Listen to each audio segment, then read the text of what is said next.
제가 지난번에 공부하시는 분은 세 가지 마음을 잘 갖자고 얘기했나 안 했나요? 삼심, 초심, 열심, 뒷심. 그렇죠? 세 가지 마음을 가져야 되는데 지금은 그 세 가지 마음에서 어떤 식에 들어온 거예요? 초심, 열심, 뒷심. 열심. 열심이란 말이 뭐 열심? 열심히 하는 거. 열심, 최선을 다하는 거. 내가 한 대까지 해보는 거야. 내가 한 대까지. 응? 내가 이왕 시작한 거, 물론 공부하다 보면 고비가 와요. 고비. 어떤 고비점이야. 그 고비가 오면 일단 매너리즘에 빠져. 아, 지겨워. 해도 그만, 안 해도 그만, 뭐 이러기도 하고, 이런 좀, 마음에 갈등이 생겨요. 과연 이게 해도 되는 건가 싶기도 하고, 내가 과연 이걸 해서 뭘 하려고 그러는 건가. 당장 내년에 개업할 것도 아닌데, 그냥 따돌려고 그러는 건데, 라는 생각도 들기도 하고, 1차만 할까, 그냥? 이러다 1차 다 버리는 거 아니야? 등등. 여러 가지 이제 생각이 들기 시작해요. 그것이 이제 어려운 것을 회피하고 싶은 심리가 있는 거야. 하다 보면 지겹기도 하고, 자신도 많이 흔들리고, 그랬을 때 한번 최선을 다해 노력해 보세요. 되든 안 되든 이왕 시작한 거 내 끝은 보겠다. 내 나이에 다시 한번 책상에 앉아서 또 공부할 기회가 언제 있겠는가. 인간으로 태어나서 마지막 공부다. 라는 생각을 해보세요. 잠이 오나, 지금. 내 죽기 살기로 한다. 죽기 살기 한번 해보겠다. 차라리 죽겠다. 하여튼 공부하다 내 죽는다. 책상에 앉아도 내 죽을 거야. 그냥. 이렇게 앉아서 그냥 죽을 거야. 그런 각오로 하면 죽겠어, 안 죽겠어요? 붙어요. 네. 못 붙으면 죽는 거고. 그래요. 전 그래서 공부하시다 보면 어른들은 더군다나 좀 힘든 시기가 왔어요, 지금. 들어도 뭐 모르는 것도 없고, 그다 딱히 아는 것도 없고, 그렇다고 해서, 뭐 그냥 아는 것도 아니고, 모르는 것도 아니고, 뭐 신선하지도 않고, 그래도 그걸 참아내고 하셔야 돼요. 어른들의 공부는 머리로 하려면 안 돼요. 어른들의 공부는 늘 강조하지만, 엉덩이로 하는 거야. 끈기로 해야 돼. 몇 번이건 반복하고, 또 반복하고. 그래야지만이 쌓여요. 안 그러면 눈녹듯이 사라져요. 이렇게 애들 때랑 달라서. 자, 우리는 천재라 수재 뽑는 시험이 아니다. 공부 잘하는 사람 뽑는 시험 아니다. 공부 잘하고 머리 좋아서 뽑는 시험은 커트라 60점이면 되겠어요. 80점 이상은 돼야지. 하지만 60점 뭐는 하나 보는 시험이다. 성실하는 보는 시험이야. 성실하지 못하면 절대 갈 수가 없어요. 그러면 내가 믿는 것은 기억력은 예전 같지 않고 머리는 망가진 지 옛날이고 내가 믿을 수 있는 건 하나밖에 없어. 성실. 끈기. 이것도 안 해주면 믿을 게 아무것도 없어. 몇 번을 반복하면 돼요. 스스로를 다잡으셔야 돼. 자, 봅시다. 개업파 총론인데, 뭐 총론 파트는 뭐 두 파트 나눠지죠. 총 30파트가 있어. 총론 5문제 나오는데. 30파트가 청약이다, 승낙이다, 약관이다, 계약의 종료다, 계약, 저 갈증까지가 30파트야. 거기서 2문제. 효력 파트가 있어. 효력 파트 3문제 나와요. 효력 파트라면 동시항명권, 3자랑 계약, 우연부담, 해지. 4파트에서 3문제. 청약, 승낙이 30파트 2문제. 근데 뒤에 3파트, 동시항명권, 우연부담, 3자랑 계약, 계약의 해제 파트는 좀 어려울 수도 있어. 틀릴 수도 있다는 거야. 그래서 30파트는 판례가 있기라나 무슨 뭐 장황한 사례 문제가 있기나 이 30파트를 맞아야 돼. 30파트를 어렵지 않기 때문에 몇 번을 읽으셔서. 자, 먼저 청문회에서 어디를 한번 테스트해보고 할 것이냐면 416페이지 약관, 작년 약관 그냥 나왔죠. 한번 나오면 연속해서 나올 확률이 더 커요. 다음에 들어올 출제위원들이 전년도 출제를 참 좋아요. 약관 문제를 내는구나, 중개사 시험에서는. 그럼 또 낸단 말이야. 한번 들어오면 계속 나와, 이렇게. 자, 약관에서 어딜 볼 거냐. 416쪽에 3번 약관의 해석. 약관을 맺었는데, 보험약관, 운송약관, 아파트 분양약관, 은행과 대출약관. 이 약관을 맺었는데, 약관 작성자랑, 약관을 작성한 작성자랑. 보통 작성자가 누가 많죠? 기업 측이 많죠. 작성자랑 상대방을 우리 약관 규제법인 특별법에는 상대방을 고객에 표현하죠. 고객 사이에 약관 계약 맺고 나서 뭔가 법적 분쟁, 뭔가 분쟁이 벌어졌다면 약관에서 다음 같은 5대 해석 원칙, 이 5가지 해석 원칙을 통해서 이 원칙을 통해서 누굴 보호하고 상대방 고객을 보호해주고 약관 작성자들을 뭐 해주겠다? 통제하고 작성자를 견제하겠다. 이 법을 만든 가장 중요한 취지는 여기에 있는 거야. 여기에. 자, 해석 원칙 어떻게 되죠? 어떻게 외웠죠, 우리가? 제가 앞서 따지 말라고 했으면서도 막 땄잖아. 막 땄잖아. 어떻게 외웠죠? 축, 배통, 신고. 앞서 따야겠다. 사람들이 앞서 딴 건 다 외우네. 축, 배통, 신고. 그래 놓고 뭔진 몰라. 그래요. 축이 뭐다? 축소, 해석의 원칙. 무슨 해석하면 안 된다? 약관 해석은 반대말. 확대 해석하지 말아라. 면책조항은 축소해라. 면책조항은. 그럼 걔는 뭐예요? 개별 약정, 우선의 원칙. 약관 조항과 다르게 합의한 사항이 있다면, 손으로 기재한 거 있다면, 수기로 기재한 것이 있다면, 손으로 기재한 것이 무조건 우선한다. 개별 약정, 우선 원칙. 통은 뭐죠? 통일적 해석 원칙. 다른 말로 이꼴 뭐라 불러요? 통일적 해석 원칙. 객관적 해석 원칙. 이분들이 역시 스카이반이다 공부는 잘하는데 너무 쉬운 거 물으면 대답을 안 하는 거야. 시시해서. 따라서 무슨 해석하면 안 된다?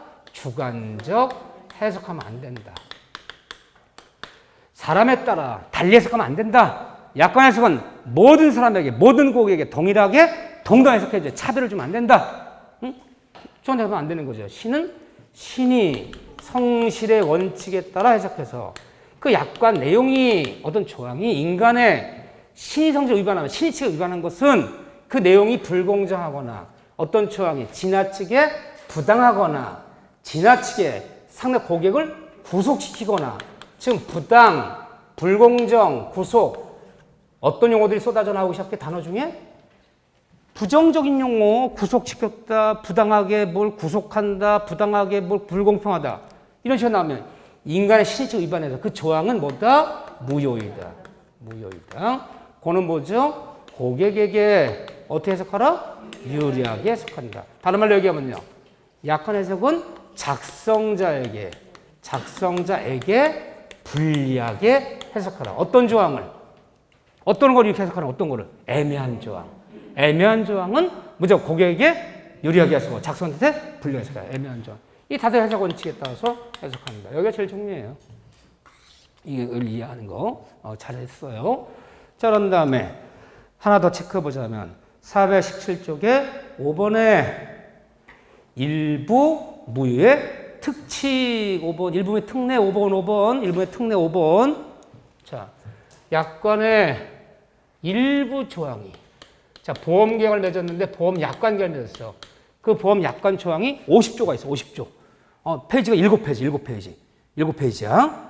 1항부터 50조까지 있는데 그 중에서 일부 조항이 예를 들면 그 50개 조 중에서 7장 중에서 7조, 9조 이 두 조항이 그 내용이 불공정하다고 해서 그 내용이 신의성질을 위반했다고 해서 일부 조항이 무효 판정을 받아버렸어. 약관 전부가 무효가 아니라 일부 조항이 무효가 돼버렸어. 뭐 했다면 이 약관 계약은 원칙은 어떻게 된다는 거지? 원칙은 그러게 하면 안 돼. 50개 조항을 지금 계약 맺었어. 도장을 찍었어. 약관 조항에. 근데 일부 조항이 여기서 뭐 7항, 9항이 그 내용이 불공정에 대해서 이 무효 판정을 받았어요. 인간의 신의치가 위반했다 해서 무효 판정 받았어. 그러면 원칙은 약관 계약 나머지 부분 몇 개 남았어요? 48개. 나머지 부분 계약은 유효하고 다만 예외적으로 이 일부 무효인 조항 이 두 조항이 핵심 조항이에요. 이 핵심 조항이어서 이것이 무효가 돼버리면 계약 목적 달성이 안 돼. 계약 목적 달성 안 될 때는 할 수 없이 이때는 약관 계약 전부를 무효로 해줘라. 우리가 알고 있는 일부 무효의 법리를 어떻게 하자? 반대로 뒤집어라. 그래서 일부의 특례 반대로 뒤집는 거 몇 군데에 따라서 제가요. 이건 제가 심화 들어와서 무효 파트가 하면서 얘기했어요. 일부의 법리를 반대로 뒤집는 거. 약관, 계약의 해제. 일부 이행지체, 일부 이행 불능이라면 전부를 해제하지 말고 그 일부만 해제해라. 다만 일부 이행지체 때문에 일부 이행불능 때문에 계약 목적 달성 안 될 때는 할 수 없이 예외적으로 전부를 해제해라. 일부 매번 반대 뒤집는 거. 약관 해제. 기억나시나요? 이거 봐. 사람 잡겠어, 아주. 저기 주교사 선생님이 민법 시간에 이거 봤죠, 여러분? 안 했대. 또 민법 선생님이 중개사법 시간에 경매 이거 좀 했죠, 여러분? 무조건 안 했대. 사람 잡으려고 그러면 선생님들이 뭐 속으로. 아니, 민법 선생님 뭐 하는 게 수업 시간에 이런 것도 안 가르치고. 이렇게 이제 욕먹게 만들어요. 무조건, 안 했대. 그래요. 자, 계약의 종료. 제가 하는 건 다 웃자고 하는 소리예요. 예, 웃자고 하는데 마음이 아프다, 야. 그래요. 자, 핵심. 자, 넘기시면 418페이지에 그림. 단다시 문제야. 그래서 한 번씩 확인하는 거야, 지금. 이게 별것도 아닌데 잘 나오잖아. 유상, 무상, 쌍무, 편물 구분하는 거. 자, 유상계약이 뭐죠? 유상계약이? 응? 계약의 전 과정을 통해서, 이게 포인트라서 제가 다 필기했어요, 여러분들이. 계약의 전 과정. 내가 이 사람과 10개월간 계약을 맺었어. 계약의 전 과정을 통해서 단 한 번만이라도 대가를 요구하거나 대가를 받으면 유상. 계약의 전 과정을 통해서 단 한 번도 대가를 받지 않으면 무상. 그런데 무상계약은 모두 편무다. 무상계약은 모두 편무계약이다. 무상이며 쌍무는 없다. 그런데 계약이 체결된 후에 쌍방이 서로 대가를 의무를 지는 쌍무는 모든 쌍무계약은 다 뭐다? 유상이다. 쌍무며 무상은 없다. 하지만 유상계약에도 드물지만 편무계약이 있을 수 있다 없다? 있다. 여기 해당되는 뭐가 있냐? 우리 시험범위 아니지만 그전에 이 정신나는 것도 이런 것도 물었어. 유상이며 편무인 것은 하나밖에 없어. 현상광고라는 게 있어. 이거 묻는 사람들 제정신이 아니야. 왜? 현상광고하고 우리 시험범위가 아니어서 안 가르쳐요. 근데 어쨌든 있을 수 있다. 이걸 갖고 맨날 묻잖아. 이거 아주 그 정신나는 것도 맨날. 응? 유상계약은 곧 유상은 곧 이꼴, 곧 유상계약은 곧 이꼴, 곧 쌍무이다. 유상은 곧 쌍무이다. 맞는 지문, 틀린 지문. 뭐 때문에? 여기 있을 수 있잖아. 그런데 쌍무계약, 모든 쌍무계약은 이꼴, 곧 유상이야. 쌍무는 곧 유상이다. 쌍무는 모두 유상이다. 맞는 틀린 지문. 맞는 지문. 모든 무상계약은 대가를 요구하지 않는 무상계약은 이꼴 곧 편무이다. 무상은 곧 편무이다. 맞는 지문, 틀린 지문. 맞는 지문. 근데 계약이 체결된 후에 일방 한쪽 사람만 의무를 지는 모든 편무계약은 곧 무상이다. 맞는 지문, 틀린 지문. 이젠 극복했네. 여기는 극복했어. 잘했어요. 이거 아무것도 아닌데 우리 기출문제 보면 서너 번 나왔던 단다시 문제야. 자, 이거 보고. 그 다음에 우리 시험번에 들어가 있는 계약은 우리 계약법에는 15가지 계약이 규정되어 있어요. 15가지 계약의 종류가 규정돼요. 15가지가. 그 중에 우리는 15 전부 시험법에가 아니라 그 중에서 우리는 매매, 교환, 임대차. 이 3개 계약만 시험법이다. 시험법인데 남은 12가지는 시험법이가 아니야. 그렇지만 교환 계약은 거의 뭐 출제 비중이 없는 거고 결국은 매매, 임대차 이 두 파트에서 4문제 내지는 5문제 나오는 거죠. 결국은요. 그런데 우리 시험에 들어가 있는 매매, 교환, 임대차 계약은 모두 유상계약이며 모두 쌍무계약이며 모두 낙성계약이며 모두 분류식계약이다. 우리는 요식계약, 요물계약, 물론 계약금 계약은 요물이지만 요물계약 또는 뭐 편무계약, 무상계약은 시험범위 있다 없다? 없다. 이 공통점인데 유상이라는 말이 떨어지는 순간 유상과 무상을 구분하는 이유가 뭐죠? 그 대가를 받냐 안 받는데 유상, 무상 왜 구분하는 거야? 유상계약, 유상무상 구분하는 이유는 유상계약에는 반드시 담보책임 문제가 적용된다. 담보책임. 매매한 목적물에, 교환한 목적물에, 임차든 목적물에 하자나 흠이 있다면 무조건 담보책임을 젖어야 된다. 무상에는 담보책이란 말이 없다. 이 담보책이 묘무 때문에 나누는 거야.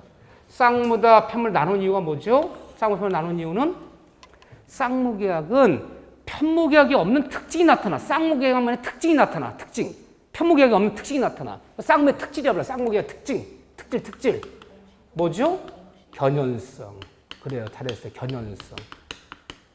연관성.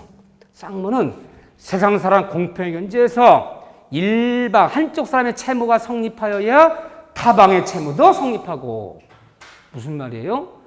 매매계약처에서 매도인이 매수인에게 목적물 인도 의무가 성립하여야 매수인도 대금지 의무가 성립하는 거야. 일방의 채무가 성립하지 않으면 타방의 채무가 성립하지 않는다. 성립상의 견연, 연관성, 이행상의 견연. 쌍무는 일방 이행 채무할 때까지 내 의무 제공을 거절하면서 같이 이행하자. 매도인이 목적 인도할 때까지 매수인 잔금지를 거절하면서 같이 이행하자. 동시행의 항명권. 이행상의 견연성. 이라고 부르는 거야. 또 하나 쌍무계약은 소멸상의 견연성, 존속상의 견연성이라고 불러요. 일방의 채무가 그 사람 잘못 없이 소멸하면 타방의 채무도 함께 소멸한다. 매매한 목적물이 잔금 치르기 3일 전날 이행기 도래 전에 천재지변동으로 멸실하면 매도인은 매수에게 목적물 인도 의무가 면해지는 거야. 타방의 매수인도 대금지무가 함께 소멸하고 모든 손실은 우연부담은 누가 진다? 채무자주의, 매도인이 진다. 소멸상의 견연성, 연관성이라는 게 있어. 그래서 쌍무는 채권자의 권리무의 성립, 이행, 소멸이 운명을 같이 한다. 라는 특징이 있다. 이게 답을 나누는 거죠. 낙성의 반대말은 뭐죠? 어떤 분이 충격적인 말을 해서 낙성한테 불낙성이래. 불낙성. 또 어디서 불자 붙이는 거 봐왔고요. 낙성의 반대말은 요물이에요. 그러면 요물계약이다. 낙성계약의 차이점이 뭐야? 차이점. 뭐 때문에 나누는 거야? 계약의 성립 시기에 차이가 있는 거야. 낙성은 언제 계약 성립한다? 합의가 이뤄진 날, 합의만 이뤄지면 성립하는 거야. 요물은요, 합의 플러스 일전 행위가 완료된 날에 계약 성립해. 계약 성립 시점이 다르잖아. 성립이 돼야지 유연지면 논하는 거지. 성립도 안 됐다라면 논할 필요도 없는 거죠. 시점이 다른데. 근데 매매, 교환, 임대차 모두 낙성이기 때문에 쌍방간에 합의가 이뤄진 날에 계약 성립하는 거지. 실제 무슨 행위가 이뤄진 날에 계약 성립하는 게 아니잖아요. 한번 내볼게요. 매매는 매도인은 매수인에게 목적을 인도하고 매수인은 이에 상응하는 대금을 지급함으로써 성립한다. 말이 틀려요? 틀렸어요. 아니 목적 인도하고 대금을 지급함으로 성립한다는 요물이라는 뜻이야. 그러니까 잔금 치는 날이 물건 넘기 잔금 치는 날이 매매가 성립했다는 거고 낙석은요. 매도를 만나서 얼마 사고 팔기로 하자. 합의가 이뤄진 날은 한 달 전이야. 언제 성립한 거야? 합의를 준 날에 성립한 거고. 그럼 잔금 치는 물건 인도하는 건요. 매매가 성립한 건데 각자들 의무를 이행하는 날이지 그날이. 대금을 지급하고 물건 인도함으로 성립한다면 요물이 되는 거야. 이해되시죠? 낙성. 오케이. 아이 뭐 크게 놀랄 것도 없는 분들이야. 420페이지 볼까요? 참고. 조금씩. 먼저 잘 하신다. 내가 보니까 이제 문제 많이 풀고 기출 문제 풀고 하면 실력 조금씩 올라가겠어요. 사실은 뭐 다시 공부하시는 분, 재도전 하시는 분도 계시고 처음 하시는 분도 계시고 그러지만 민법 선생님 입장 볼 때는 물론 점수가 잘 나면 좋아. 지금 잘 나면 좋아. 지금 4월달인데 막 75점, 80점 훅훅 나와 지금. 막 모의사 보면 75점, 80점 나와. 나오지 마세요 제발. 좀 집에 쉬시나 나와. 왜 나오고 난리야 이거. 벌써 나오는데. 난 그런 분들을 맞춰줄 수가 없어. 저의 기준은요. 내가 생각할 때는 이분들이 올해 내가 여기 앉아 계신 모든 분들이 나 다른 거 모르니까 민법을 최소 60점 이상 맞히면 60점 이상 맞춰. 전 60점 목표는 아니야. 7점대가 목표인데 그럼 이분들이 언제까지 사회초에 나와야 되냐 언제까지. 제가 볼 때 데드라인은 6월 말일까지야. 6월 말일까지 이분들이 이 민법의 사회점은 맞는다 내가. 과락은 안 맞아 내가. 그러면 붙어요. 6월 말일까지. 사회점을 낮으면. 나 지금도 맞는데? 지금도 맞는 분 계시지. 그분 붙어요. 성실하게 계속 가면요. 이게 되더라고요. 6월 말까지는 민법 과락은 면해야 돼. 그러면 붙는 거예요. 근데 어떤 분은 모의고사 한번 짜증 부리고 난리 났어. 내가 11월부터 공부했는데 37.5 맞았다. 지금 28점 맞았다. 난리가 났어. 난리 날 필요 없어요. 그런 게임이야, 이 게임은. 우리 10월 30일까지 얼마 맞는 거야, 과목마다? 60점 맞는 거야. 그럼 6월 달에 과락 면해버리면 남은 세월에 7, 8, 9, 10에 못 올려? 그거 8문제? 그렇잖아요. 그렇게 천천히 가는 게임이야. 이 서두르면 안 돼. 응? 무슨 벽돌 다듯이 하나씩 이렇게 하나씩 놓으면서 올라가야지 된단 말이에요. 이때까지는 맞아줘야 돼요. 보통 내가 4시험 맞는데 나 1월부터 시작했어. 1, 2, 3, 4, 5, 6. 야, 4시험 맞는데 6개월 걸렸어. 그럼 6시험 맞는 데는요. 3개월만 더 가면 6시험 나와요, 그분은. 나 3월부터 시작했는데 6월에 벌써 그냥 6시험, 4시험 나와요. 3, 4, 5월, 4개월 만에. 그분은 2개월만 더 하면 6시험 나와요. 4시험 나온 것에 절반만 더 가는 거야, 항상. 나는 좀 공부할 집중할 시간도 없고, 나이도 좀 있고 뭐 여러 하는 일도 그래서 공부를 많이 못했어. 그래서 4시험 나오는데 1년이 걸렸어, 1년. 딱 12개월 정도 공부했더니 딱 4시험은 맞아. 그럼 그건 앞으로 6개월도 공부해야 돼. 그럼 올해는 안 되지. 6월달이 돼, 12월달이 되잖아, 그러면. 약간 모자르지. 그러니까 서두르셔야 돼. 응? 그래서 항상 4시험 나온 기간에 절반이 더 가면 거의 6시험이 나오는 거야. 그럼 만약에 내가 6개월 공부했는데 지금 5시험 나왔어. 한 4문제쯤 모자라. 그분은 3개월 더 공부하면 7점대 가는 거예요. 항상 그렇게 돼 있어요. 그렇게 절반 가는 데 이렇게요. 근데 40점의 점수가 대단한 점수예요? 안 대단한 점수예요? 이 대단한 점수야. 전공 과목의 40점 대단한 점수야, 이거는. 물론 학교 다닐 때는 40점 맞으면 전교 꼴찌야. 제발 모의고사 본 다음에 책상 위에다가 모의고사 시험지 올려놓지 마셔. 애들 충격받아. 애들 쓰러져. 우리 엄마 맨날 학원 다니더니 37.5 그러면 애들 쓰러져. 절대 시험지는. 아니, 공부해본 사람은 우리끼리는 알지만 남들은 몰라. 집에 있는 다른 분이 또 충격받아. 아니, 6개월 다니는데 이게 뭐야, 이게 점수가. 아니, 이거 우리 와이프 돌머리인가 봐. 뭐 이렇게 생각한다고. 절대 시험지를 보여주면 안 돼. 왜? 그들이 원하는, 학교 다니는 학생들이 원하는 점수는 90점, 100점이 목표지만, 그러니까 이거 40점은 형편없는 점수지만, 우리가 원하는 점수는 6점이기 때문에 40점 점수가 그렇게 형편없는 점수는 아니에요. 중간 레벨 이상 되는 점수예요, 그게.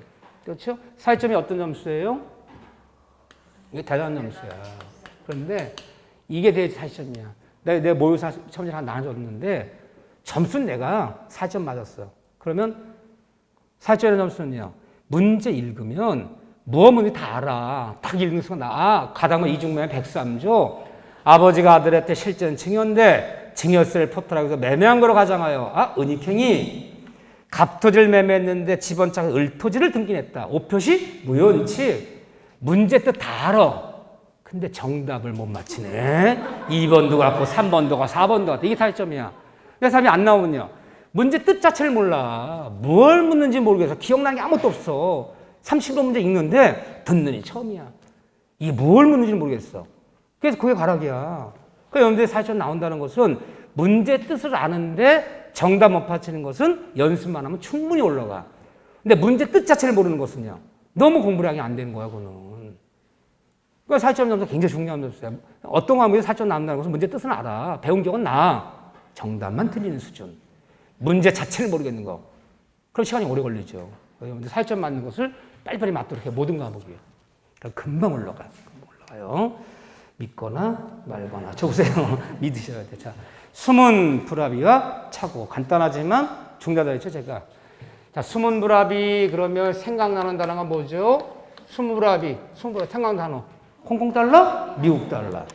굳이 말로 표현하자면 두 사람이 겉으로 봐서는 합의된 것처럼 합의가 이루어졌는데, 겉으로 합의가 이루어졌는데, 실제로는 네 마음과 내 마음이 일치하지 합의가 이루어지지 않은 거.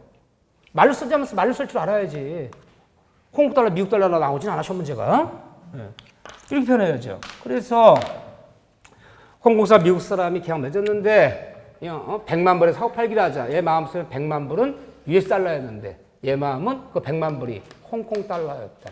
네 마음과 내 마음이 실제 일치하지 않은 거.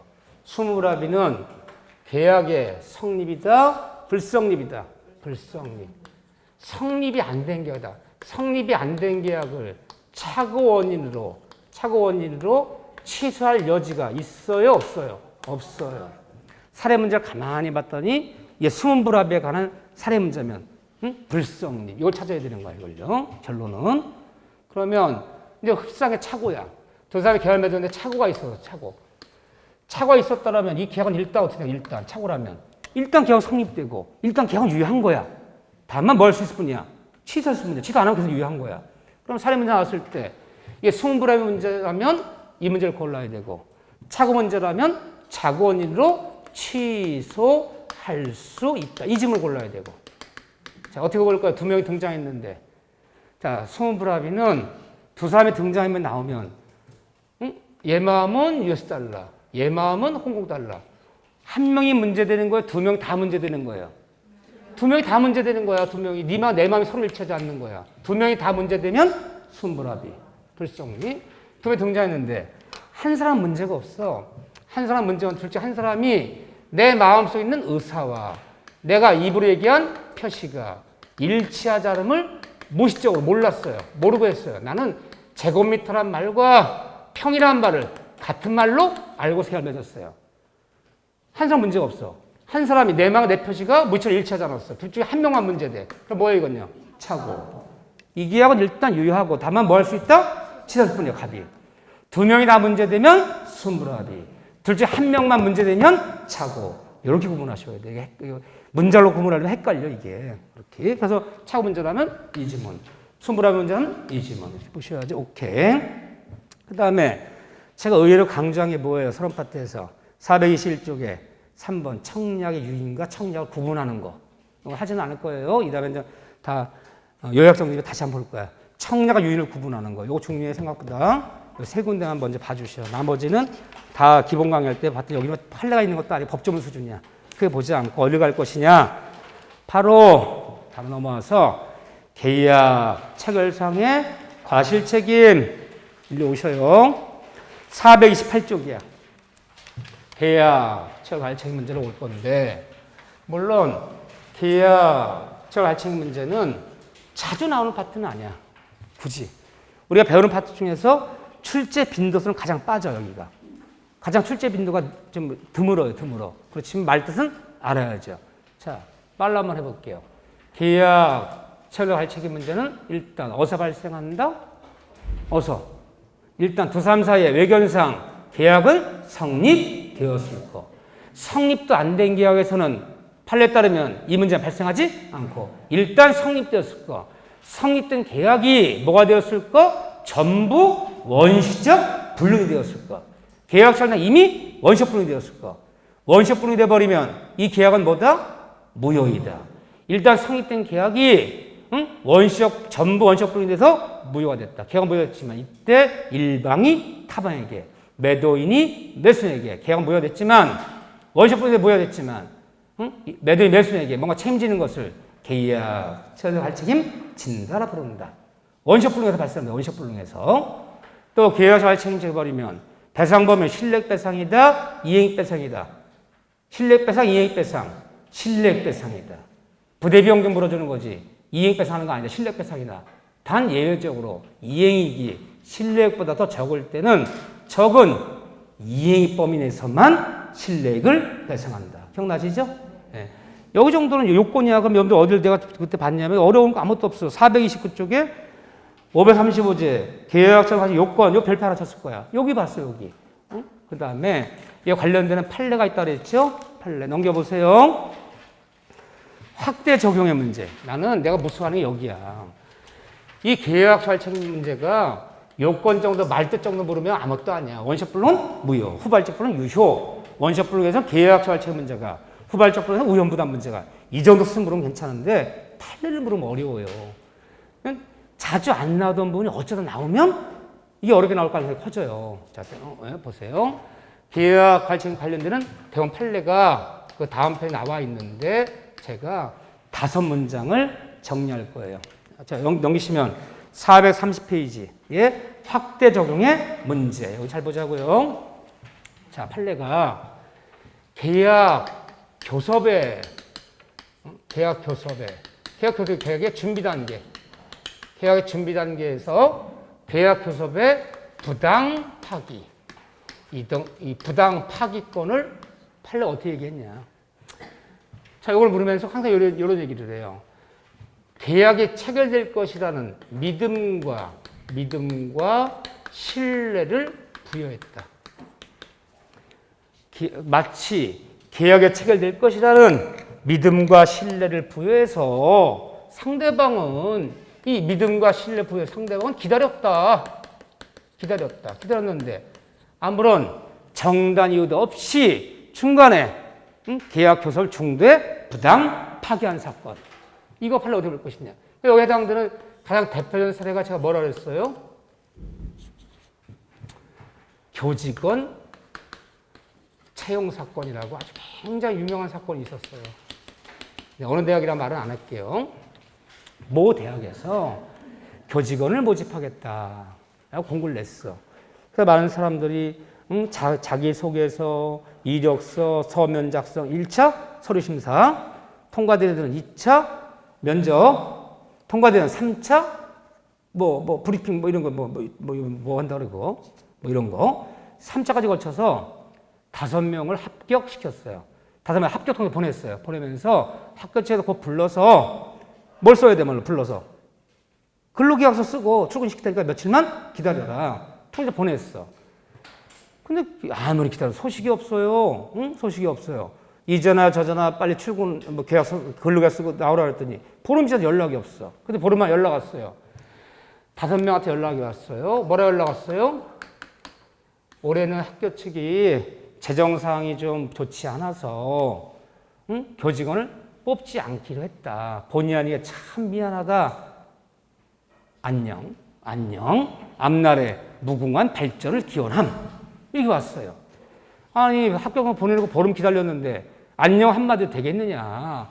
이랬을 때 이 5명은 합격을 상대로 뭘 물을 수 있겠느냐. 첫째 결론이 얘기해. 용어들을 물어요. 이때 이 다들 합격을 상대로 이렇게 기다렸는데 정답도 없이 인간의 신의칙 위반에 따른 손해배상 청구는 법원이 판례가 인정한다, 인정 안 한다. 인정한다. 뭐 잘했다고? 인간의 신의칙 위반이야. 보름간 기다렸잖아요. 그럼 여러 가지 일 못한 거, 다른데 내가 이렇게 취업할 길 놓친 거 등등을 금전이나마 배상해줘야지. 신의칙 위반되면 뭐 할 수 있어. 또 이때 얘들 소송을 냈어요. 학교 측은 우리 5명을 고용하라, 채용하라는 판결 구합니다. 학교 통해서 보내놓고 한 달을 기다렸는데 정당이 없이 왜 채용 안 합니까? 채용하라는 판결을 구합니다. 소송 냈더니 판사들이 학교를 고용하라라고 판결 내린다 안 내린다. 계약 체결을 대원 판례가 학교체 계약 체결을 강제할 수는 없다. 고용하라는 판결을 내릴 수는 없다는 거야. 5명 학교에 보내놨으니까 5명 채용하라. 이것까지 인정 안 해요. 계약서 강제할 수는 없다. 이때 얘들이 학교 상대로 채무 불이행했다는 문장 5문장이야. 채무 불이행에 따른 학교 측을 상대로 채무 불이행에 따른 손해배상 청구는 인정한다, 인정 안 한다. 왜 인정 안 하면 왜 안 하는 거죠? 아니, 계약이 체결이 안 됐어. 고용계약, 근로계약 체결돼야지 채무불이행이란 말이 있지. 계약 체결도 안 되는데 채무불이행입니까? 이런 용어 쓰면 안 된다. 용어 자체 틀린 거야. 계약이 안 맺었는데 채무불이행이야. 이때 이 5명은 학교처 상대로 계약 체결상의 과실 책임을 인정하여 학교 측은 그러면 판례가 이 문제를 인정한다, 인정하지 않는다. 인정하지 않아요. 우리 대법원은 일단 계약이 성립이 돼야지만이 이 문제를 가지. 성립도 안 된 게야. 계약 준비 단계, 교섭 단계 이런 단계에서 부당파기는 성립이 안 된 계약이기 때문에 계약 체결 책임으로 인정할 수는 없다. 이게 결론이야. 인정할 수는 없다. 하지만 이 경우에도 이게 엄청난 차이가 있는 거야. 이거 엄청 차이가 있는 건데 근데 설명 안 드릴게. 그냥 문장 봐드릴게. 시간이 없으니까. 이 문제 인정하지는 않는다. 하지만 이 경우에 다섯 명 학교처 상대로 불법 행위로 인한 학교처 불법 행위로 인한 손해배상 청구는 이 문장은 인정한다. 그러면 인정하는 거, 인정 안 하는 거 볼 줄 알아야죠. 용어. 계약서 강제할 수는 없다. 이 문제 인정할 수는 없다. 문제로 이런 거 물어라. 이런 거 물어라. 그런데 이 문제를 인정하더라도 이때 손해배상의 범위는 판례가 범위는 실력배상, 이행익배상, 실력배상이에요. 이걸 인정하더라도 실력배상이에요. 만약에 이행익배상이라 그러면요. 나 27이야. 정년퇴직이 62이래. 그럼 내가 27에 들어가서 62를 하려면 35년치 월급 내놔. 이건 물 수는 없잖아. 이행이란 그 뜻이야. 내가 근무했다면 남에서 모든 이익. 30원치 월급 달라 얘기할 수는 없죠. 이것 때문에 내가 깨진 부대 비용이라든가 등등등 이런 실력배상이다. 이행배상은 아니야. 실력배상이 이때 인격적 침해에 대한 배상도 허용한다, 허용하지 않는다. 인격적 침해에 대한 배상이 바로 여러분들 위자료라 부르는 거, 위자료. 얘들 충격 받아, 안 받아요? 충격 받아. 얼마나 저 허탈해요. 붙었다고 좋아했는데, 딴 데 원서도 안 냈는데, 한 달 만에 올해는 안 뽑기로 했대. 이 정신 충격. 돈으로나마, 이 정신적인 충격을 돈으로나마 위로받는 게 뭐야? 돈으로나마 위로받는 게 위자료. 위자료도 인정한다. 한 번만 해놓으세요. 나는 오히려 이런 게 중요하다 보는 거야. 이런 게 사회생활 할 때. 근데 어쨌든 딱 5문장이야.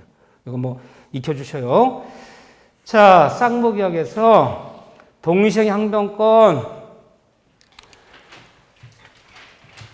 어렵죠. 근데 생각보다 요즘 그러면 이 효력 파트 여기부터 효력 파트인데 효력 파트는 딱 4파트야. 동시항변권, 우연부담, 3절한 계약, 계약의 해지 파트. 여기서 무조건 3문제 나와요. 4문제는 안 나와요. 3문제 나오는데 고정손님이 뭐예요? 최근에 고정손님이 8년, 9년째 고정손님. 3절한 계약은 빠진 적이 없어 지금. 요약서 나게 수익자가 8년 연속 나오고 있어요. 계약의 해제 파트 빠진 적이 없어. 2문제 고정이야. 하나 남았네? 하나 뭐 나와요? 우연부담이랑 동시항변권이 번갈아 나와요. 그러니까 생각보다 동시항변권이 가장 중요한 파트는 아니야. 최근에 출제를 놓고 보면 고정을 시켜버려. 3절한 계약이랑 해제는 고정시켜버리고 여기 나와요. 물론 작년에는 동시항변권이 나왔죠. 그럼 우연부담이 빠졌겠지. 이게 엇갈려 나와요. 같이 내버리면 이게 4문제 돼버리잖아. 이해되죠? 네, 그런데 동시항변권이 출제 경향이 많이 바뀌었어. 한 7, 8년 전까지만 해도 동시항변권 하면 엄청난 사례 문제들 막 문제 자체가 막 줄이 막 5줄가 엄청난 판례들 아주 어렵고 지문도 길고 어려운 문제를 출제했었는데 최근 5, 6년치만 좁혀보면 동시항변권 그렇게 어렵게 안 나와요. 뭐 나와요? 집중물어. 동시항변권이 인정되는 고르시오. 동시항 인정이 안 되는 고르시오. 이게 중경을 볼 때 우리가 알아야 되는 것들이지 우리가 법대에서 학문적으로 뭐 접근하자는 거 아니에요. 그래서 약간 출제가 바뀌었어요. 너무 어려운 부분 연연하지 마시라는 거. 그래서 한두 가지 볼 건데 일단 433쪽 오른쪽 페이지 433쪽에 동그라미 2번 거기 있는데 판례 동그라미 2번 별표 요거 최근 5, 6년 본 시험 2번이나 이 집 나왔죠. 2번 동그라미. 자 밑줄 경매가 무효가 돼요. 경매가 무효가 돼요. 경매가 무효가 되어서 이때 경매 당한 이 무효돼 버리면 부당한 한량이 있는 거야. 내가 준 것은 돌려받는 거야, 인전. 경매 당한 채무자가 있어. 경매 당한 채무자가 있어요. 이 부동산 경락받은 경락자가 있어. 경락자가 갑이라는 사람을 칩시다. 얘가 경락을 완납했어. 완납한 경매 부동산을 지 앞으로 가지고 소유권 이전 느낌도 냈어. 그 다음에 누가 있을 거야, 인전? 경매 신청한 사람. 경매, 얘가 경락 때문에 낸 거 배당받아간 사람이 있을 거 아니야. 그 배당받은 사람이 누구야? 경매 신청한 채권자가 있고. 얘가 이제 배당받아갔지. 얘가 경매 신청하고 이 배당을 얘가 받아갔지. 얘는 의뢰할게요. 그런데 경매 무효됐다. 경매 무효가 되기도 하나요? 무효되기 많아요. 왜 무효되냐? 얘 부동산인데, 얘 땅인데, 얘 미국가 있었어. 미국 3년 가 있는 사이에 얘가 얘한테 돈 빌려준 것처럼 꾸며서 채권 증서 5억짜리 꾸며서 다 가로로 작성해서 저당을 잡아버린 거야. 얘는 모르지. 허위의 저당이 허위의 저당. 딱 1년만 더 안 갚는다고 경매를 집어넣었어. 모두 서류 갖고 하는 거잖아. 그래도 경매가 진행돼서 경락이 돼버린 거야. 미국 갔다 왔더니 나는 돈을 빌린 적도 없는데 허위의 근장 잡은 애가 경매를 신청해서 경락이 돼버린 거야. 이 땅 찾아와야 돼, 안 찾아와야 돼요? 찾아와야지. 소송 냈어요. 판사가 맞네 허위의 근저당. 이 경매는 무효이다. 판결 났어요. 그러면 이 땅 찾아와야 될 거 아니야. 무효는 부당반환. 쫓아가서 경락자 씨 보셔요. 판결. 무효이고 경락자 갑은 A한테 부동산을 반환하라. 부당반환하라. 빨리 돌려달라. 나 청구했어. 그러니까 얘가 이거 돌려줘야지. 그러면 얘 3억을 어디서 받아요? 얘한테 받아야지. 나는 돌려주면 나 원생을 어디서 받아요? 땅은 돌려주면 내 경락자를 돌려달라. 얘 돌려달라 얘기했더니 부당반환 청구했더니 얘가 돈을 안 돌려주네? 얘가 안 돌려줘. 얘가 하는 얘기가 A씨 나 배당 채권자가 내가 3억원 반환할 때까지 돌려줄 때까지 나도 당신 부동산 반환 거부하겠습니다. 얘가 돌려주는 거야. 이걸 3억을 돌려주는 거야. 내가 땅 돌려주면 지금부터 같이 할 겁니다. 라를 주장할 수 있어 없어요? 없어요. 동시함청할 수 없어요. 왜 동시함명권은 어떻게 된다 그래서 제가 쌍무계가 특징이야. 쌍무의 특징이야. 쌍무에서 발생하는 거야. 매매계약, 임대 이런 데서요. 그러면 동시함명 채권이야. 동시함명권은 돈을 빌려준 채권자, 채무자, 매도인, 매수인, 임대인, 임차인. 이 둘이 주장하는 거야. 이 둘이 주장하는 게 동시함변이야. 네가 뭐뭐 할 때까지는 값이 당신이 뭐뭐 할 때까지는 나도 못해. 매도인 씨가 소유가 이전에 필요한 모두 교부할 때까지는 나도 잔금 지급 거절한다. 임대인 씨가 보증 빼줄 때까지는 나 임차국채 반환 거부합니다. 당신 돈 갚을 때까지는 나도 영수증 못 써줘. 이게 둘이 주장하는 게 동시함변이야. 근데 여기 등장면 몇 명이 나왔어요? 3명이 얽히잖아. 그럼 동시함변 성립하지 않아요. 이렇게 주장되는 게 동시함변이지. 얘가 나한테 뭐 할 때까지 나도 못해. 이건 동시함 성립할 수가 없어. 그럼 여기서 눈치가 빠르면 등장인물이 3명이 나와버리면 동시함변 성립하지 않아. 너와 나, 우리 둘끼리 이렇게 주장하는 게 동시함변이야. 따라서 성립하지 않는다. 이거 하나 봐주시고 이거 2번이 나왔어요. 이 질문이. 자, 그런 다음에 한 배 넘기시면 보세요. 최근에 기출이 넘겼어요. 한 페이지. 그 왼쪽에 보면 기출비가 하나, 둘, 셋, 넷, 5개 몇 개 쏟아지나요? 5개 다 쏟아지잖아. 이게 무슨 이론입니까? 실제 여기를 묻잖아. 동장에 들어간 고르시 아니고 도르시. 다 이 지문이잖아, 지금. 어디가 중요해요? 거기 보면 확대용 사례에서 통설, 판례가 인정하는 동시함명권. 통설, 판례 인정하지 않는 동시함명권. 여기가 제일 중요해요. 최근의 기출 문제는. 이론적인 게 중요한 게 아니야. 그래서 다 써봤지만 다시 한번 복습할 거야. 물론 옆에 있는 기출지문 5개 다 봐야 돼. 책은 다 이거 갖고 물었어요. 박스 딱 쳐놓고 동시함명 고르시오. 동작 아닌 거 고르시오. 그 중에 제일 많이 나오는 얘기가 뭐였죠? 변제. 돈을 갚는 거와 변제와 채권자 돈 받았다는 변제 영수증을 돈 받은 영수증이죠. 총완결이 써는 거야. 변제 영수증을 써주는 것은 상호간에 무슨 관계 들어간다? 동시 이행만 들어간다. 돈 갚는 날, 돈 받았다는 영수증 안 써주면 돈 갚는 거 거절할 수 있어. 동시함명에 들어가요. 동시함명에 들어간다. 자, 그런 다음에 변제와 내 돈 갚는 거와 내가 발행한 어음수표를 채무자 발행 어음수표를 반환해 주는 것은 동시함명에 들어간다 안 들어간다? 들어가요. 동시함명이 뭐야? 네가 뭐 할 때까지는 돈 못 갚어 인간아. 이게 동시함 주장하는 거야. 그러면 내가 발행 어음수표를 반환해 줄 때까지는 나 결제 못 해. 왜요? 아니 어음수표를 내가 회수하지도 않고 그냥 결제해 줘 버리면 이 어음수표 또 다시 그 다음날 배수해서 돌아버리면 거래 안전 때문에 또 갚아야 돼. 잘못하면 회수시켜야 돼 반드시. 내가 발행 어음수표 당좌수표 어음 갖고 올 때까지는 몇 돈 못 갚아. 이게 동시함청할 수 있어요. 들어가는 거예요. 하지만 변제와 채권증서 반환은 동시함변이다. 동시함변이 아니다. 동시함변이 아니야. 변제가 뭐예요? 변제가 선행이야. 돈을 먼저 무조건 갚아야 되는 거야. 통장부 취하면 안 되는 거야. 내가 3년을 써준 차용증, 지불각서, 현금 보관증 갖고 와. 그거 갖고 올 때까지 돈 못 갚아, 인간아. 걔가 왜 안 갖고 와, 걔가? 야, 네가 써준 차용증이 내가 분실했다. 어디는 찾을 수가 없네? 안 돼, 안 돼. 너 채권증서, 내가 쓴 차용증, 지불각서, 현금 먼저 갖고 올 때까지는 나 돈 갚으면 거절한다. 이 통장부에 들어간다 그러면요. 차용증 못 찾으면요. 돈 못 받는다는 얘기잖아, 지금 이 얘기가. 뭘 써주면 돼요? 이거 써주면 되잖아. 몇 월 며칠 빌려준 돈은 몇 월 며칠 총 완결, 이거 써주면 되는 거지. 차용증 지불각서 못 찾았다고 돈 안 갚으면 거절할 권리는 없는 거잖아요. 동장면이 아니야, 이거는. 또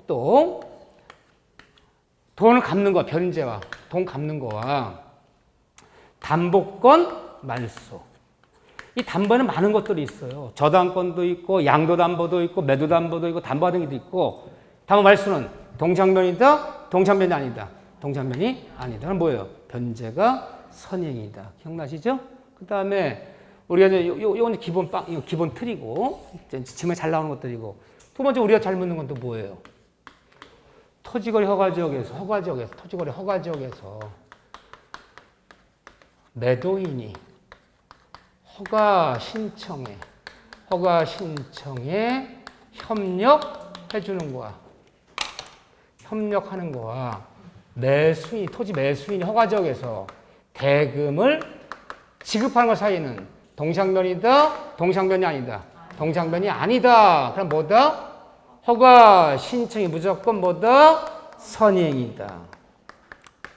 매도인은 아무 조건 없이 무조건 허가신청 응해줘야지. 나 중도금 칠 때까지 허가신청 못해줘. 주장할 수 있는 권리 없다. 응? 선행이다. 또 하나 그렇지만 우리가 그냥 임대차에서 그냥 일반 임대차에서 임대인이 건물주가 임차 보증금을 반환 빼주는 거야. 임차인이 임차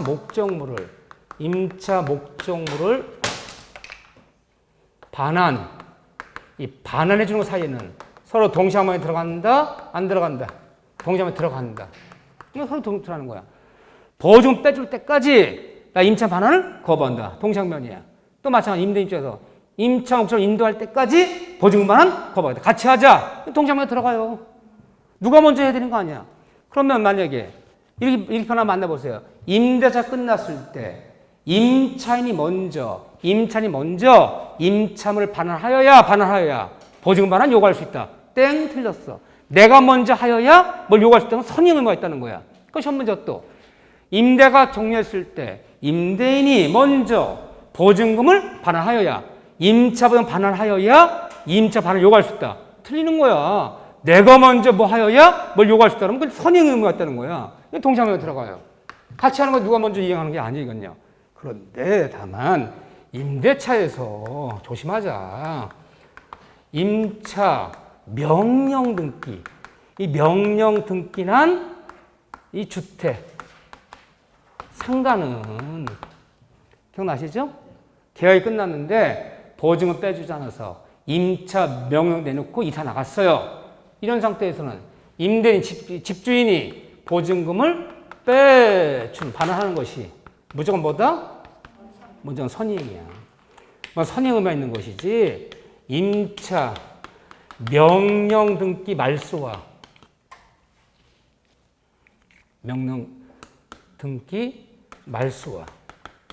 이게 동시에 들어가는 게 아니에요. 무조건 선의행위거든요. 먼저 빼줘야 나중에 말소시켜주는 거야. 요거랑 헷갈리면 안 되잖아. 이렇게요. 자, 그 얘기. 자, 그런 다음에 다른 건 필요 없어. 그런 다음에 거기 보면 하나 더 보자면 우리 시험 문제 들어간 것 중에서 거기 통서 판례 인정한 중에서 하나, 둘, 셋, 넷, 다섯, 여섯 번째 줄 지상물 매청구와 다른 말로 부속물 매청구할 수 있어요. 그래서 지상물 토지 임대차에서 지상물, 거물임대차에서 부속 매청구했는데 이 부속물 매매대금을 제가 매매대금을 지급해 줄 때까지 토지건물 인도 거절하면서 임차인은 뭐 행사할 수 있다? 동시학면 주장할 수 있다. 네가 부속 매매대금을 줄 때까지 지상물 매매대금 줄 때까지 나 토지건물 인도를 거절하면서 나 동시학면 주장할 수 있다 없다? 있다. 이게 동작면권이에요. 익혀주셔야 돼. 내가 먼저 선행할 의무가 없어, 누가. 같이 하는 거예요, 이건요. 이런 게 중요한 거. 그 다음에 5번. 동그라미 5번 있네, 5번. 동그라미. 5번 있네, 그 밑에. 바로 동그라미 4번, 5번. 당사자가 변경되더라도 채무가 동일선 유지한 상태 변경되었다면 상속, 채권형, 채무 인수 등으로 동시에 여전히 뭐한다? 존속한다. 잘 보세요. 이 다음에 이거는 이제 문제집에 사례 문제 풀 거예요. 이게 굉장히 어려운 문제야. 실제 사례로 나오면 80점짜리 이상 문제, 85점짜리 문제가 되는데 그래도 지금 익혀만 놓자고요.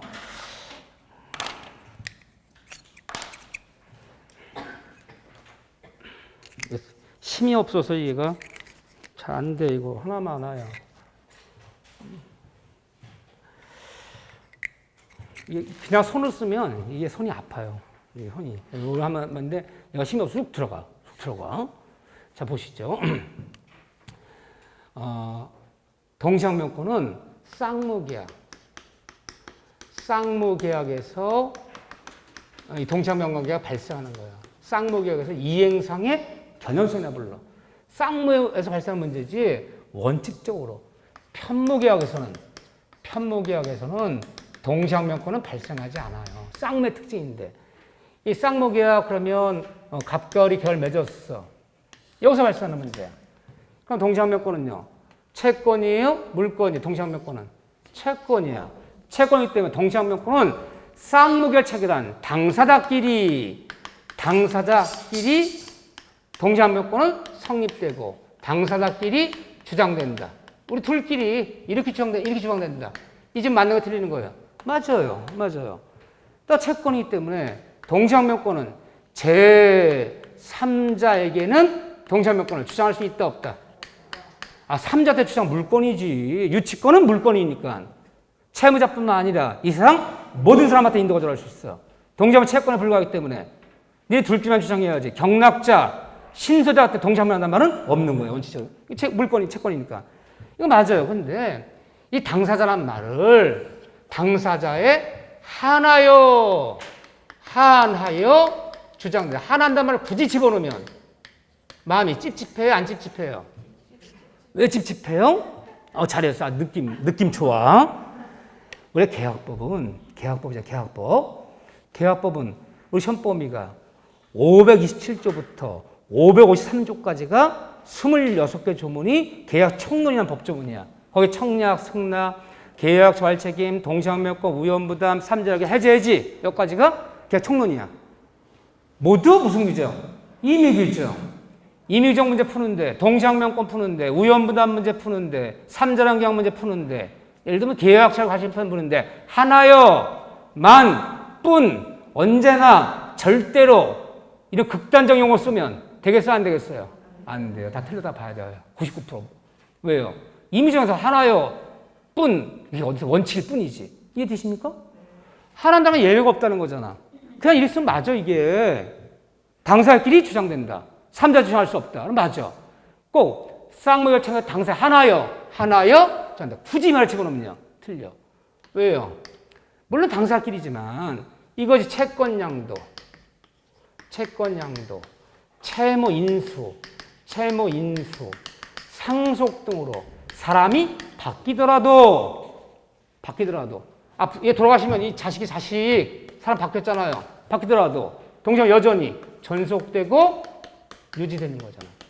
이런 예외가 있잖아. 그러니까 당사자에게 주장하는 거지. 3자가 어때? 이건 맞는 질문이야. 하지만 하나요. 당사자 하나요. 예외가 없다는 거잖아. 인정되잖아요. 그래서 채권양도, 채권 상속 등으로 사람이 바뀌더라도 채권, 동시에 유지한다 보기 때문에 동시에 여전히 전속되고 유지된다. 하지만 안 되는 게 뭐예요? 경계된 채권, 채무는 동시항변은 뭐다? 소멸. 경계는 소멸. 이거 한 단어만 기억하라고 그랬죠, 제가요? 근데 뭐 경계기한이 이런 게 시험범위가 아니다. 시험범위도 아니야. 근데 맨날 물어. 경계된 채권, 채무는 동시항변은 소멸. 기억하시라 해서 거기 5번 지문 생각보다 중요한 지문이에요. 그 다음에 너무 추상적이고 이론적이고 사례적인 거 필요 없어. 요즘은 원래 이 동시항명권이 뭐가 나면 어려워. 가불병 사례 문제 나면 어려워요. 근데 너무 사례 문제 연연하지 말자. 가불병에 연연하자, 연연하지 말자. 연연하지 마셔요. 작년에 사례 문제 몇 문제 나왔어요? 32의 기출문제. 사례 문제 9문제 나왔어. 맨날 가불병 나오는 것 같죠? 나는 작년에 다 들으신 분 계셔. 사례 문제 점점 생각보다 줄어든다. 내가 작년에 그랬어요. 사례 문제 많이 적게 나오면 10문제. 정말 많이 나왔자 12문제, 13문제 안 넘을 거다. 9문제 나왔잖아. 기존에 안 그래. 기존에 그 한 1회부터 굳이 한 25회, 26회 정도까지, 25회까지만 해도 사례 문제가 17문제, 18문제, 어떤 데만 22문제도 나왔어. 사람들이 막 사례 문제 풀다 시간 모자라고 난리가 나.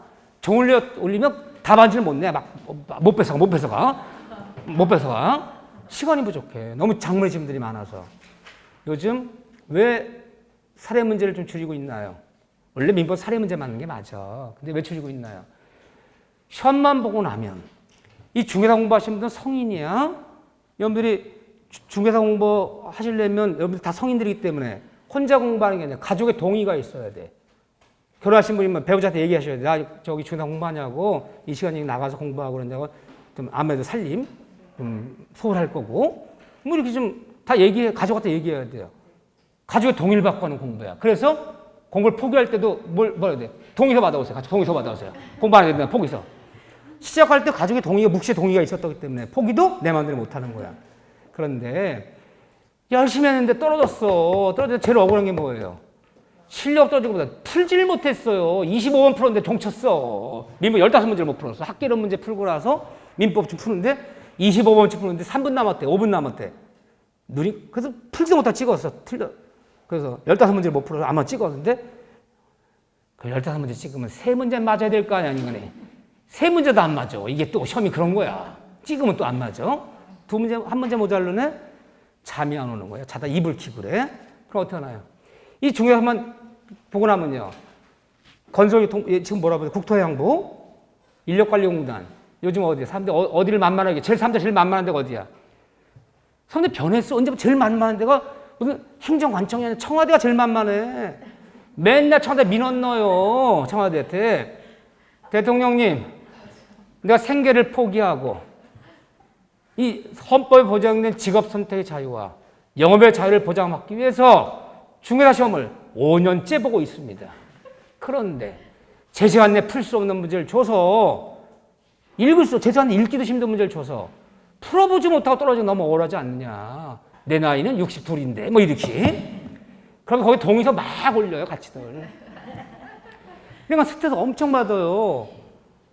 왜 엄청 받았지? 원래 시험이라는 것은요. 지문이 긴 거 내는 거 안 내는 거예요. 시험은 두 가지하고 사람 뽑는 거야. 내용 난이도 상문제, 내용 난이도 상급 문제, 중급 문제, 하급 문제, 기본 문제, 중급 문제, 난이도 상급 문제. 내용은 상중하를 조절해요. 시간 난이도를 조절해. 시간 난이도. 실력 있는 사람은 제 시간 내 푸는 사람. 40명 시험 보면 5명은 제 시간 내 풀어. 5명은 2문제 못 풀어. 5명은 3문제 못 풀어. 이 시간 난이도 조절하는 거야. 여러분들 수능 시험 보면요. 애들이 수학 시험 보는데 다 제 시간 내 애들 수학 풀 수 있게 문제 낼 것 같아요? 영어 시험 보면요. 수능 응시한 모든 애들이 그 시간에 다 풀 수 있는 영어 낼 것 같아요? 사람을 선발한 방법에는 내용 난이도를 조절하고 시간 난이도를 조절하는 거야. 긴 문제가 있고 짧은 문제가 있고 이걸 조절하는 거야. 다 못 풀게. 그래서 그 시간 난이도 문제 걸리면 안 된다는 거야. 빨리빨리 패스시켜야 되는 거야. 근데 사람들이 맨날 그게 불만을 들어오잖아요. 그럼 언뜻 보면 합리적이잖아. 어른들이 공부하는데 제 시간에 읽지도 못한 문제인데 이게 문제 있는 거잖아. 이게 타당 쓰잖아. 언뜻 보면요. 자꾸 지시를 해. 자꾸 시험만 보고 나면 청와대 민원이 쏟아진다. 제발 좀 이런 말 좀 없게 해라. 그런 거 뭐래? 출제할 사람들. 가급하면 간단, 명료하고 가급적이면 간결한 문제를 내달라. 자꾸 지시가 들어와요. 사례 문제는 길잖아, 다. 자꾸 사례 문제를 줄이는 거야. 그 요즘은 장문의 문제가 많지가 않아, 점점. 옛날처럼. 그렇기 때문에 여러분들이 너무 지문 긴 거, 아직도 모의고사는 몇 년 전 걸 아직도 따라하고 있어, 몇 년 전 걸. 왜? 모의고사 누가 내는 거예요? 선생님들이 내는 거야. 출제원이 내는 거 아니잖아. 선생님들이 내잖아. 선생님들이 그러면 없는 시간에 홍남미 선생님 5월달 모의고사 문제 좀 내주세요. 그랬더니 홍남미 한 달 전부터 합숙 들어갔어. 문제 뽑아야지. 합숙. 새로운 문제 만들어야지. 그렇게 안 하잖아. 없는 시간에 내가 무슨 이게 저거 하려고 내가 일주일씩 걸려서 문제를 원래 만들어야 되는 거야. 내 손으로 만들고 막 고민해야 되는 거야. 신선한 문제, 새로운 문제, 요즘 문제 스타일에 맞춰서 나올 만한 문제. 그렇게 해서 아무도 없어. 내 컴퓨터에 있는 문제 중에서 내가 적당히 상중하, 복들에서는 이 문제 내겠군. 있는 자료 갖고 맨날 내니까 낡은 문제지. 그렇잖아요. 그런데 생각보다 요즘 문제들은 30일, 3일 보면 신선하게 살고 유형이 바뀌고 있어, 조금씩. 그런 문제가 없어요, 모의고사 문제는. 선생님도 일주일씩 고민하지 않잖아. 한 문제 만들어 1시간 고민 안 하잖아. 여러분들은 모의고사는 그냥 모의고사일 뿐이야. 제 시간 내에 풀어보는 거. 대충 내 실력이 이렇군. 이거지. 모의고사 문제가 죽기 살기 좋은 문제가 아니기 때문에 모의고사 문제 보고 나서 맥주 퍼마시고 그 다음에 못 나왔어요. 속상해갖고. 점수 안 나왔다고. 응? 그럴 필요 없어요. 자, 봅시다. 효력 보세요, 효력. 그 출제형이 바뀌기 때문에 중요한 부분도 바뀌는 것 같은 얘기를 하는 거야. 동시한명권 이런 데가 중요해, 이제는. 성립요건 중요한 게 아니라 효력. 그래서 첫째, 동시한권 있는 사람은, 동시행의 항변권이 있는 사람은 뭐 할 수 있느냐? 이행을 거절할 뭐 있다? 권능이 있다. 이행 거절한다. 언제까지 이행 거절해요? 상대방이 뭐 할 때까지? 이행을 제공할 때까지 나도 이행 제공 거절하면서 버티게 하는 거죠. 나 못해, 인간아. 너 보증금 뺄 때까지 이상 못 나가, 인간아. 그렇죠? 버티게 하는 거야. 이때까지 이행 제공할 때까지 이행을 거절할 권리가 있다. 두 번째, 동시항변권이 있는 사람은 이행, 지체, 책임을 지지 않는다. 동시항변권을 행사하는 것은 내가 정당한 권리 행사하는 거야. 내 정당한 권리 행사하는 거야. 정당한 권리 행사하기 때문에 늦게 내가 이행하지 않더라도 지연이자는 발생한다, 발생치 않는다. 발생치 않아. 나 잔금 왜 안 치르냐? 저 안 치르고 있어. 내가 지금 잔금 치는데 보름 지났어 지금. 매도인이 소유권 이전에 필요한 모든 서를 교부하지 않아요. 나 동시항변이야. 너 소유 이전에 필요한 서를 교부할 때까지는 나 잔금이 거절이야. 보름 지났어. 보름치 이자 냅니까? 안 냅니까? 안 내잖아. 이해되십니까? 동시항변권이 주장 중에는 정당 권리를 주장하는 중이기 때문에 늦게 이행하더라도 지연이자는 발생치 않는다. 세 번째 중요해요. 동시항변권은 소송상 효력. 법원에 가서 이 분쟁이 붙었어. 이 분쟁이 싸움이 났어. 소송이 뭐라고 그랬어. 법원에 가서는 동시항변권은 뭐 해야? 주장하고 뭐 해야? 입증하여야 법원은 고려하지. 법원에 가서는 동시함을 주장하지 않는데 판사가 알아서 직권으로 고려한다, 고려치 않는다, 고려치 않아. 그런데 법원에 가서는 주장 입증할 때는 고려해요. 직권 고려 안 해. 근데 쌍모이면 당사자끼리 매도인과 매수인, 당사자 니네 둘끼리 당사자끼리는 동시항변권은 주장하지 고려해요, 주장하지 않아도 고려해요. 주장하지 않아도 쌍모이면 당사자 둘끼리는 당연 고려되는 거예요. 주장하여 고려는 틀려요. 그러면 법원에 가서 뭐 하여야? 주장하여야 고려한다. 쌍모이면 당사자끼리는 뭐 하지 않아도 주장하지 않아도 당연 고려됩니다. 이걸 묻는지 제발. 네 번째 볼까요? 상계. 이거 왜 내는지 몰라. 근데 잘 나와요. 이 시험범위도 아닌데 누가 내니까 자꾸 내는 거야, 다음 사람이. 우리는 상계라든가 자동채권, 수동채권 시험범위가 아니야. 근데 이 질문이 어떤 사람이 내니까 자꾸 이 기출문제 반복돼요. 자, 열할세가요. 동시행항변 붙은 채권을 자동채권으로서는 상계 처리가 된다, 안 된다? 안 된다. 하지만 동시행항변 붙은 채권도 자동은 안 되지만 수동 채권으로서는 상계할 수 있다, 없다? 있다. 어떤 분들은 이거 사례 문제까지 가르쳐. 이거 사례 문제까지 가르치면 95점짜리 문제야. 나오지도 않을 뿐더러. 자, 이렇게만 질문만 껴왔어요. 동시에 붙은 채권을 자동으로는 상계할 수 없지만 수동으로는 된다, 안 된다? 된다. 동시항변권은 채권이에요? 물권이에요? 채권이야. 채권은 뭐에 걸려요? 소멸, 시효에. 걸린다, 안 걸린다? 걸린다. 채권이기 때문에. 오랫동안 행사하지 않으면 동시항변권도 없어지는 거야. 유치권은 물건이야. 소멸 걸려 안 걸려요? 안 걸려. 유치권은 소멸시에 안 걸려요. 그 물건 중에서 소멸시에 걸리는 물건은요. 물건 중에 소멸시에 걸리는 물건. 용익물건. 지상권, 지역권, 전세권은 이론적으로 볼 때 남의 토지 건물을 설정하더라도 20년간, 10년이 아니야. 사용하지 않으면 소멸시는 없어. 용익물건 소멸시는 20년. 소유권이, 점유권이, 유치권이, 저당권이, 질권이 소멸시 걸린단 말 없어요. 용익물건만 걸려요. 너무 더 걸린다. 여기 5가지. 자, 우연부담 문제부터는 다음 시간에 간단하게, 점심 드시고, 오늘 어쨌든, 저 나눠준 그 도표 있죠? 그 표 하나, 그거 다 암기사항이에요. 암기라면 안 하지만 여기는 어떻게 할 수 없어. 그래서 이따가 보면, 거기다 껴놓을 거예요. 거기서 딱딱 껴놓으세요. 교과서에다가. 이거 껴놓으세요. 외워야 돼, 2군데는. 오늘 여기까지 할 거예요, 거기까지. 그래서 지금 1시 반이니까, 뭐 점심 간단하게 드시고, 뭐 전골 이런 거 드시면 안 돼. 졸려서요. 뭐 전골 막 이런 거 막 정시로 드시려고 그래. 뭐 김밥이나 이런 거 간단히 드시고, 응? 빨리 들어오셔요. 그러면 빨리 들어와야지 빨리 끝내고 가지. 어쨌든 뭐 다음 주에 수업이 없어지는 바람에 나도 급해졌어, 마음이 지금. 어쨌든 오늘로서 교과서는 뛸 거야. 오늘 뛰고 다음 주부터는 신선하게 새로운 것으로 다시 공부를 시작할 거예요. 요약 정리집으로. 오늘 보세요. 저 점치고 1시 반이니까 몇 시부터 할까요?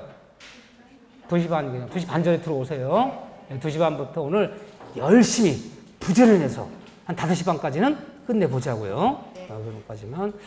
자, 점심 시작 후에 2시 반 만에 다시 강의를 시작하겠습니다. 네.